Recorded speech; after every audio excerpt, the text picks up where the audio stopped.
Next on Martha, ghouls and goblins made of balloons. Don't miss this unique twist on the scariest of monsters. Then,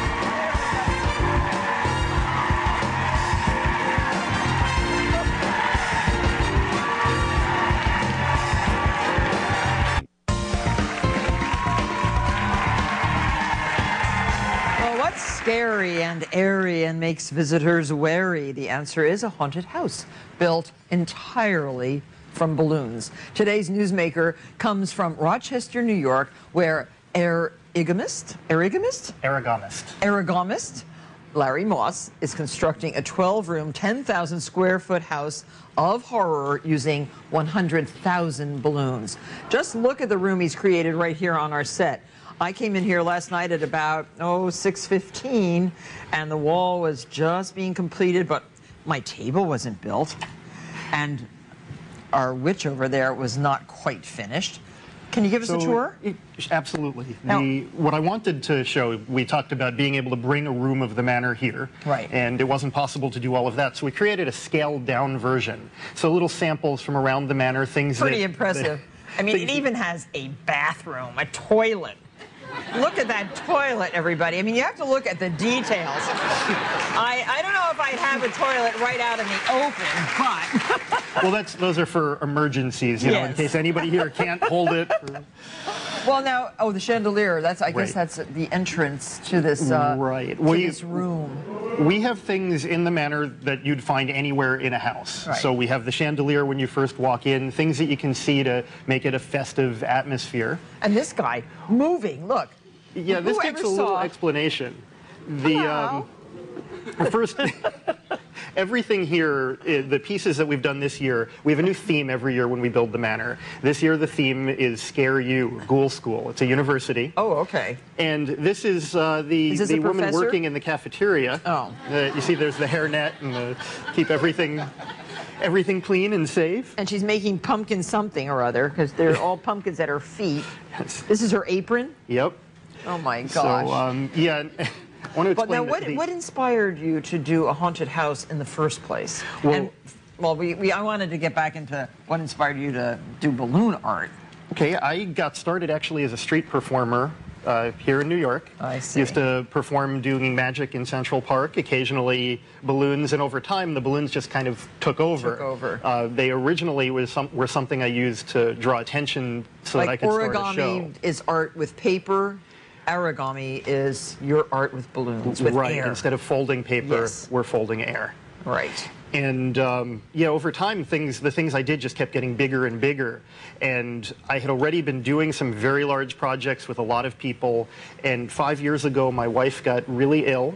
And during that time, at one point, while she was in a coma, the doctors are always saying, the patients come in and out and whatever. Keep talking. You never know what they're going to remember. Months later, when she came out of the coma and she could talk again and a lot of time went past, she said, I have this memory of you telling me that as an anniversary present, we got married on Halloween. So she said, as an anniversary present, I think you told me you were building me a haunted house. Did you, or did I imagine it? And had you? And I did. I had said it, and at that point I felt like I was kind of obligated now to... And so now for charity, Larry and his cast of how many? There are 70 people on staff right now up in Rochester finishing things off so we can open Friday. Oh, boy. And another 300 community volunteers have helped. These are people that have never touched balloons before, that we taught them how to build the walls and all various other pieces. 100,000 balloons. And how much air? I don't know. How we have many compressors all over the place. Yards of air? I've tried figuring that out. All I can tell you is that we tend to break 3 or 4 compressors a year. Because they're running constantly. So all the proceeds go to charity this year? Yeah, all the proceeds go to charity this year. It's Teens Living with Cancer is the charity we're working with. It's a wonderful group that focuses on, rather than the kids that everybody wants to take care of, which is great. The teens are often ignored. Well, show us the rest of this place, because I don't want to miss the details. Well, just to finish this quickly, you'll see people ask all the time what sort of framing we use. For the most part, this is entirely balloons. There are a few exceptions. This is a stand. Right. There's a little bit of framing in there because the mechanical parts wouldn't work otherwise. And in fact, we've taken this to extremes. we've taken this to extremes, and the largest mechanized piece that we have is a scary-go-round, a fully operational carousel. Really? Oh my gosh, how fantastic. Look at that. Now, what's this Okay, little so guy? the wall this- sconces, again, you know, if you're talking a haunted house, we had the nice chandelier before, but you got to do something a little eerier. Oh, just a green fist holding a yeah. candle. Is that a genie? Is that a genie? Yeah, we actually, well, How do you get the balloons to do this? you blow in a circle. Amazing. This is, and all the balloons are made by? They're all made by Qualitex. I have found in all of my experimenting and over the years playing with these, they're the most reliable balloons that I've come across. So you have skeletal hands up there. You have these green hands here. And something that a few people here might recognize. Oh yeah, that sort of looks like me. Me in balloons. And then who's this? Just, you know, another one of the creatures that Don't fall down the toilet.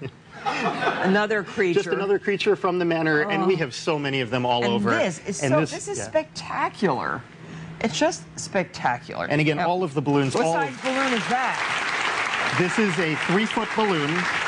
When fully inflated, it's got a 3-foot diameter, and I'll show you in a bit. So this would be much harder. You would need about 20 times more people if you didn't have air compressors, right? Oh yeah, we've joked about laying people on the floor, putting balloons in their mouths, and jumping on them.